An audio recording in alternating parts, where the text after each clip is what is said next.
I am Larisa Harrington. If you're a busy professional who feels like you don't have time for self-care, keep watching. I want to share 3 different practices that you can do just about anytime, anywhere. All you need is your body and a place to sit or stand or walk or lay down. Whatever you're doing is okay, but we're going to talk about it and do it together right now. Let's start with talking about what is self-care. Oftentimes we say, I don't have time for self-care, but self-care means that we're doing something. We're taking action to preserve or improve our health or well-being, mentally, physically, spiritually, and emotionally. And a lot of times we get in our head that self-care means going to a spa or going on vacation or doing these pampering activities. Sure, that could be self-care, but it doesn't have to be. When we break down this definition, self-care, taking action to preserve or improve our mental, physical, spiritual, emotional health, we recognize that self-care can be any number of things and still fall into that category of doing something to either preserve what we already have or improve where we are. So, thinking about that definition of self-care, let's think about what are activities that we can do.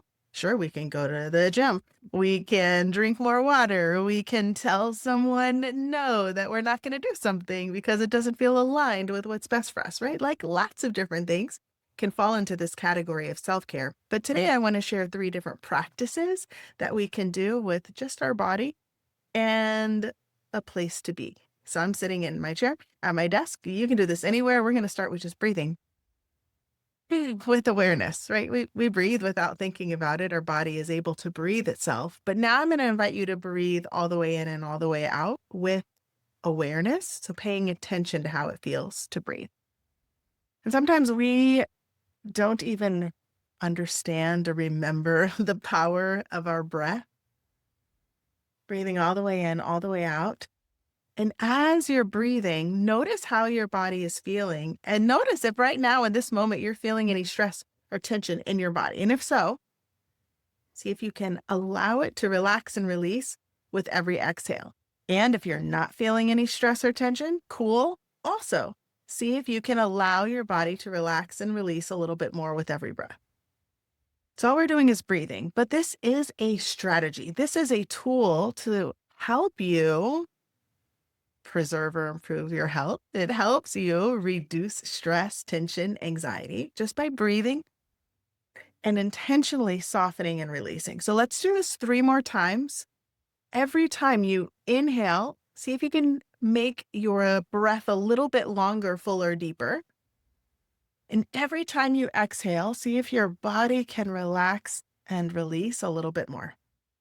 Just doing this 3 times like this.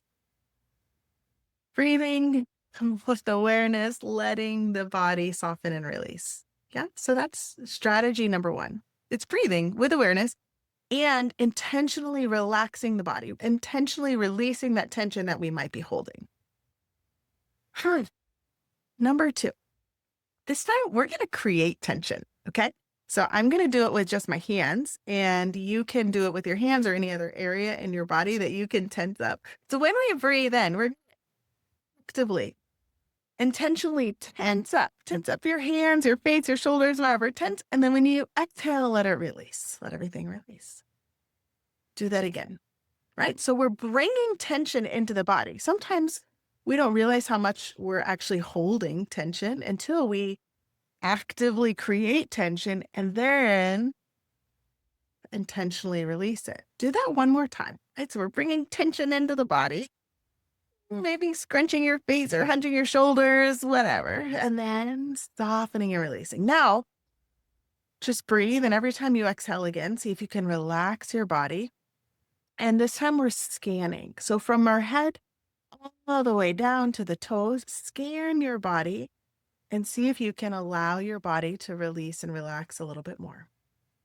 Self-care, taking action to preserve or improve your mental, physical, spiritual, emotional health and well-being, right? So physically, we're allowing the body to relax and soften and just giving our brain something else to think about, to focus on, can help our overall well-being as well. especially if we know that we're an overthinker, we're constantly ruminating, thinking about all the things happening, all the things that happened in the past, all the things that might happen in the future. If you've ever been there, sometimes breathing with awareness can be really helpful to bring us back into the present moment. Do that one more time. Breathing all the way in and all the way out. Fabulous. And now we're going to stretch the arms overhead. Interlace your fingers. Press your palms up. You can do this sitting down or lying down or standing up, doesn't matter. Stretching it, and then release it down. Roll your shoulders around. Again, when we're thinking about self-care, this is an action that we can take as simple as bringing some movement into our body. So if you are like me, you might be sitting behind a desk for many hours a day, right? I love that I can work from home, but it also means that I have lots of Zoom meetings and I'm recording content and doing lots of things where I'm sitting, being pretty sedentary. Body is not doing much movement. And so these are things that we can integrate into our day right now, right? We're just rolling our shoulder and then move your head around,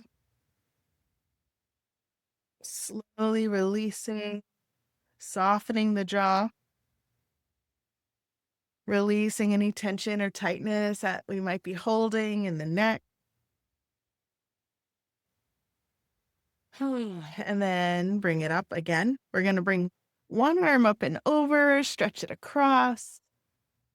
And then the other arm, stretching it across. Relaxing it down. Big shoulder roll. Okay? Self-care. Taking action to preserve or improve our health mentally, physically, spiritually, emotionally. Hopefully, you can start to remember that definition so that we don't tell ourselves ever again that we don't have time for self-care. We might say, I don't have time to go on a week-long vacation to Italy right now, right? Like that might be a truthful statement. We might say, I don't have time to go to the gym for an hour and a half before taking the kids to school in the morning, right? We might be able to say something like that and feel like it is accurate and honest. But to say that we don't have time for self-care is not true. It is us lying to ourselves. We have to think about self-care more broadly and think about what do we need to feel our best, right? When we can start from that place of saying, what do I need to feel my best, to perform my best, to show up as my best self? What are the things that I specifically need? And then what are the specific things that are actually self-care for me? So for somebody, going for a 5-mile run could be self-care. And for someone else, it could be incredibly harmful if they have a broken leg to go run for 5 miles.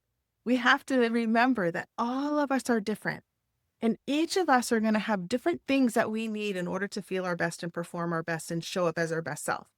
So when we break it down and bring it back to that definition of taking action to preserve or improve our health mentally, physically, spiritually, emotionally, and then having that awareness to say, what in this moment do I need? Do I need to just take a breath?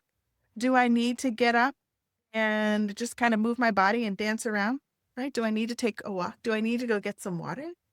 Do I need to go and have a conversation with someone and say, hey, I knew I committed to this thing, but actually I don't have the capacity to do that in the way that it needs to be done, right? So somebody else can perhaps do it, or maybe I can change the deadline for it, right? We have to be able to have these different conversations with people sometimes, and we also have to have the difficult conversations with ourselves to say, what is actually true? Are the stories that I'm telling myself actually true around what I need and what's possible or what is expected of me?